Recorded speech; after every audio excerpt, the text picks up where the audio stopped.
যেতেই হবে স্কুলে। স্কুল মানে শুধু পড়াশোনা নয়, স্কুল মানে সব পেয়েছির আসর। স্কুল ছুট রুখতে এমনই অভিনব উদ্যোগ আসানসোলের মিঠানি প্রাথমিক বিদ্যালয়। স্কুল ছুট রুখতে সংস্কৃতি চর্চাকে অস্ত্র করেছে আসানসোলের মিঠানি প্রাথমিক বিদ্যালয়।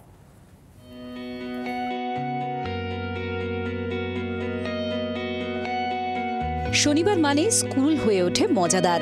আনন্দ পরিসরে খেলা, নাচ, গান, নাটক, কত কি। বছর ঘুরলে আবার প্রতিযোগিতার আয়োজন। উদ্দেশ্য পড়ুয়াদের উৎসাহিত করা, স্কুলমুখী করা।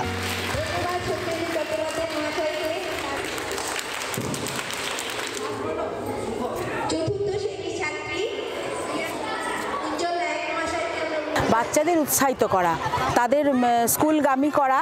যারা বাইরে অনেক বাচ্চা ড্রপ আউট হয়ে যাচ্ছে, স্কুল ছুট হয়ে যাচ্ছে, স্কুলে আসতে চাইছে না, তাদের স্কুলমুখী করা এবং ওইটাই উৎসাহিত করা, এটাই হচ্ছে আমাদের এই অনুষ্ঠান আয়োজনের প্রধান এবং একমাত্র লক্ষ্য।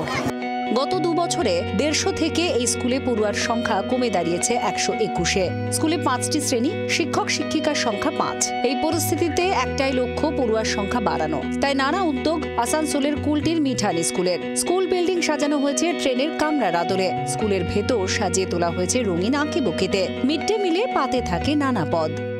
আগামী দিনে অভিভাবকরা তাদের বাচ্চাদের এই সরকারি স্কুলে ভর্তি করতে আগ্রহী হয় এবং আমরা তাদের সে ন্যূনতম দায়িত্ব যা থাকে ছাত্রছাত্রীদের, সেই দায়িত্ব আমরা যেমন নিষ্ঠার সহিত পালন করতে পারে এবং বাচ্চারা আগামী দিনে পড়াশোনার সঙ্গে সঙ্গে খেলাধুলা, সাংস্কৃতিক অনুষ্ঠান এবং ছবি আঁকা সব বিষয়ে পটু হয়ে উঠতে পারে। স্কুল ছুট রুখতে আসানসোলের এই স্কুল এক মৌলিকতা ছাপ রেখেছে। আসানসোল থেকে বাসুদেব চট্টোপাধ্যায়ের রিপোর্ট, জি 24 ঘন্টা। বাংলার আওয়াজ, বাঙালির আবেগ, জি 24 ঘন্টা।